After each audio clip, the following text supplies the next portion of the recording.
Here we are at the beautiful Badora Lakes. We're fishing big rainbow trout on small shrimp patterns.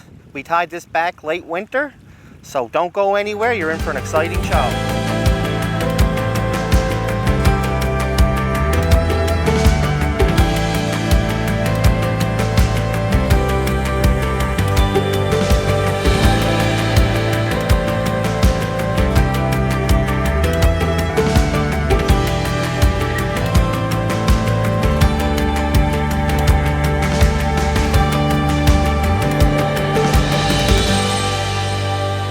So it's a little bit windy here at the Badora Lakes, so before you come to the Badora Lakes, you want to make sure you have the proper setup. I'm using an 8-weight rod with a shooting head line and a weighted fly. You can typically get away with a 7-weight if it's not too windy, but I prefer an 8-weight. So let's jump in the water and see what we can do.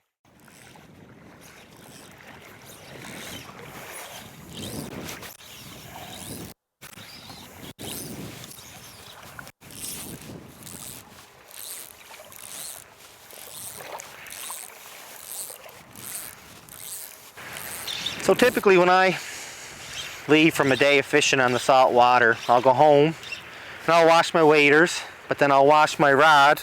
I'll run some dish soap over it and take it out, let it dry, and then I'll put some turtle wax on there.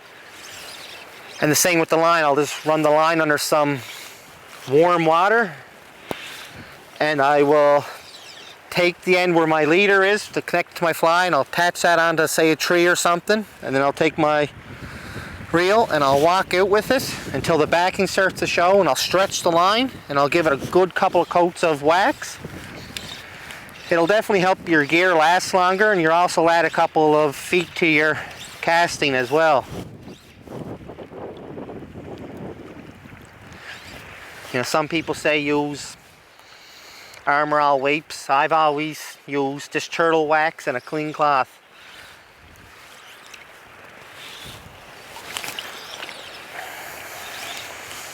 Because the salt will just beat your gear up if you don't wash it.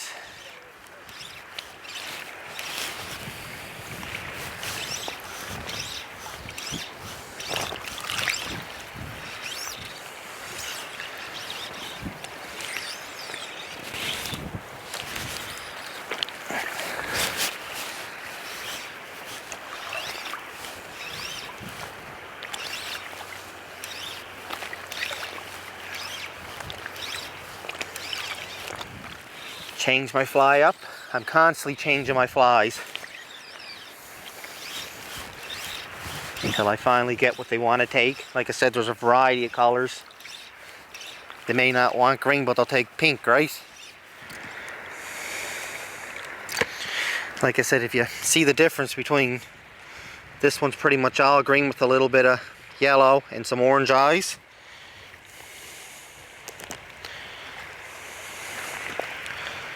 I'll take this guy now, which is a green body with yellow hackle and red eyes. Clip off my tag end here. I'll just dump that inside my waders. I don't want the waste ends of the material going into the water.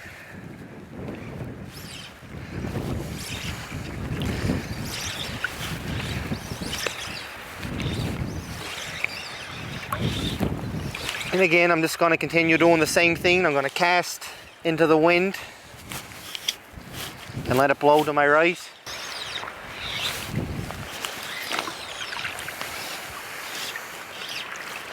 And that's the thing too, normally, like when some people see the wind, they'll just call it a day. But you know what? Stay out, practice, even if you got to break the hook off the shank, and just practice your casting, especially if the fishing's slow, right? Okay, so we moved to another spot. The wind was a little bit high, the last spot we're at. That's the beauty of the Badora Lakes. We're in a little cove now. We're out of the wind. As you can see, it's easier to cast, and yeah, we just wait and see if we can catch some fish. Fish on. No, he's still on. I thought he might have got off.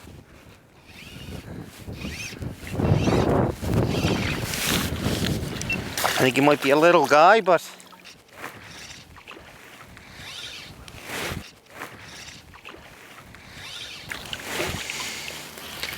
Just a little guy.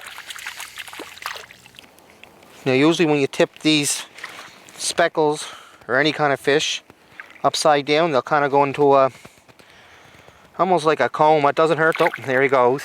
But if you turn them upside down, they'll almost go into relaxation, and it's easier just to get the hook out of its mouth. So we got fish on. I think it's a speckle. Might be even a... No, it's a speckle.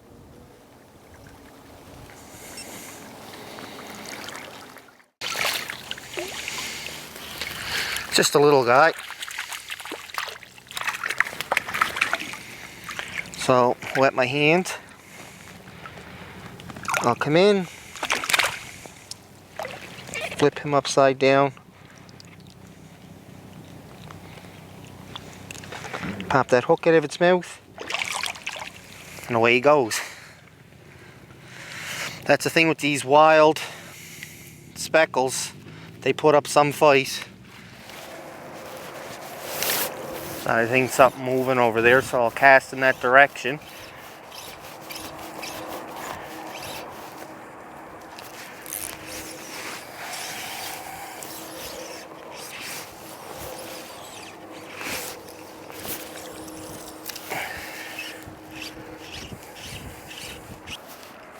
See that? One just jumped right forward as I was casting.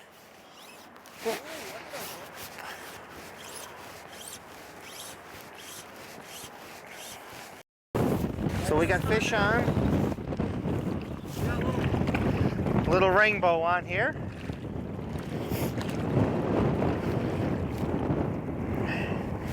Decent little size. Lots of fight in them. Hook just popped right out.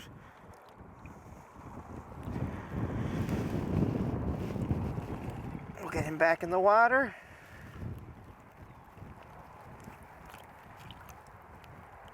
And away he goes. He's moving around.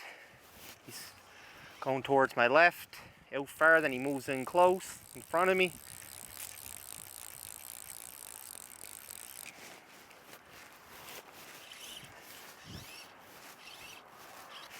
Alright, so we got another little one on here. He took the chartreuse shrimp.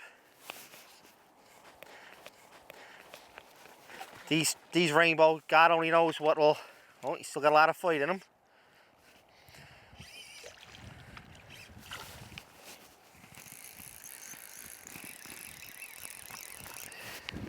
I think he's ready now. Keep him in the water.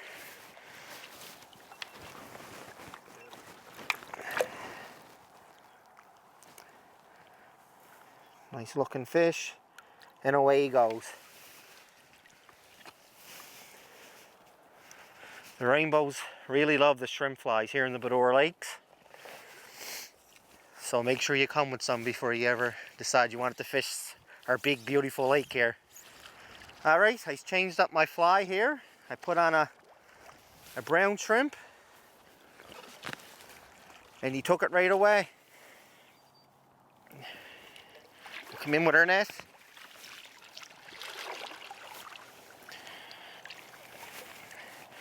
Nice color fish, beautiful colors still in them.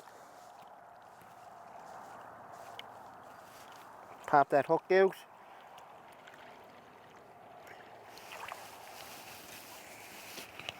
There you go.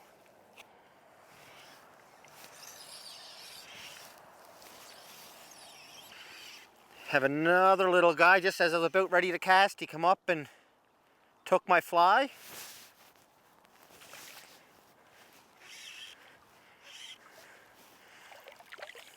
Oh, he's a decent size.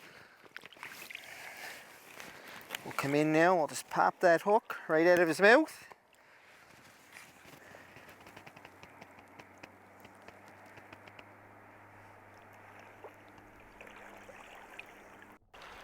Alright, that's it for this week's episode of Cape Breton fly fishing. Join me next time as we hit some of the rivers around Cape Breton. Maybe do a little bit of dry fly fishing, nymphing, who knows. Until next time, see you later.